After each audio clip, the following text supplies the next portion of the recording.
పాకిస్తాన్లో ఏం జరుగుతుంది? తీవ్రమైనటువంటి ఆందోళనలు, నిరసనలతో అట్టుడుకుతున్నట్టుగా కనపడుతుంది. కొద్ది రోజుల క్రితం పీఓకేలో తీవ్ర అలజడి నెలకొన్న సందర్భాన్ని చూసాం. అక్కడ ప్రజలందరూ కూడా తిరుగుబాటు చేసిన సందర్భాన్ని చూసాం. పాకిస్తాన్కి వ్యతిరేకంగా నినాదాలు చేసినటువంటి ఘటనను మనం చూసాం. తాజాగా పాకిస్తాన్లోని ఇస్లామాబాద్లో మరొక తీవ్ర ఆందోళన అక్కడ భారీ స్థాయిలో ఉద్రిక్త వాతావరణం తలపించింది.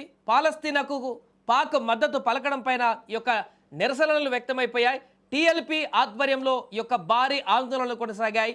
ఈరోజు ఊహించని స్థాయిలో మొదలైనటువంటి ఈ ఆందోళనలు కాస్త అది శృతిమించి తీవ్రమైనటువంటి దాడులకు, ప్రతిదాడులకు కేంద్రంగా మారింది. ఇస్లామాబాద్ వేదికగా ఇదంతా జరిగింది. దీంతో పాకిస్తాన్లో ఇప్పుడు రావల్పిండిలో ఇంటర్నెట్ సేవలు కూడా బంద్ చేశారు. పూర్తిగా ఫోన్ సంభాషణలకు సంబంధించి ఫోన్కి సంబంధించిన అన్ని సేవలను కూడా పూర్తిగా నిలిపివేయడం జరిగింది.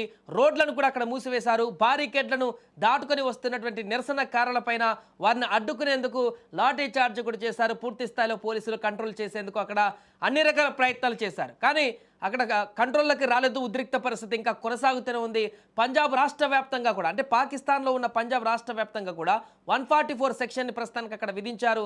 ఇస్లామాబాద్లో నెలకొన్నటువంటి ఈ యొక్క ఉద్రిక్త పరిస్థితులు ఆ చుట్టుపక్కల ఉన్నటువంటి అన్ని ప్రాంతాలకు కూడా క్రమంగా పాకినటువంటి పరిస్థితి నెలకొంది. ఒకవైపు అక్కడ పాలస్తీనా, ఇజ్రాయెల్ మధ్య యుద్ధమంతా కూడా సద్దుమణిగిపోయి శాంతియుత వాతావరణం అక్కడ నెలకొంటూ పూర్తి స్థాయిలో అన్నీ కూడా సీజ్ ఫైర్ అవుతున్న సందర్భంలో ఇక్కడ పాకిస్తాన్లో మాత్రం ఇంకా పాలస్తీనాకు సంబంధించినటువంటి అంశం గురించి రాజకీయాలను పూర్తిగా తెరపైకి తీసుకువస్తూ పాలస్తీనాకు మద్దతుగా ఇక్కడ నిరసనలు కొనసాగడము, ఇజ్రాయెల్కి వ్యతిరేకంగా నిరసనలు కొనసాగించడం, ఆ నిరసనలు కాస్త ఆ దేశంలోనే అత్యంత భారీ ఉద్రిక్తతలకు దారితీయడం అనేది కూడా ఇప్పుడు ఒక్కసారిగా అలజడి సృష్టించింది. దీంతో పాకిస్తాన్ ప్రభుత్వం కూడా అలర్ట్ అయిపోయింది. ఈ నిరసనలు, ఆందోళనలు వెనుక ఉన్నటువంటి ముఖ్యమైనటువంటి వ్యక్తులెవరు, వారి వెనుకున్నటువంటి వారెవరు, దీనంతా కూడా కట్టడి చేసేందుకు అటు వారు కూడా రంగంలోకి దిగారు.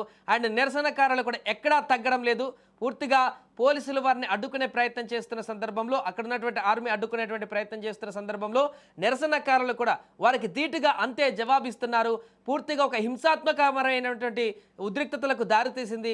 శాంతియుతంగా మొదలు పెడుతున్నామంటూ చెప్పినటువంటి ఈ యొక్క నిరసన కార్యక్రమాలు అక్కడ తీవ్ర ఉద్రిక్తతలకు దారితీసి చాలామంది గాయాల పాలయ్యారు. అక్కడ ఇంకా అది ఏ స్థాయికి రూపుదాల్చుతుందని కూడా తెలియనటువంటి పరిస్థితికి వెళ్ళింది.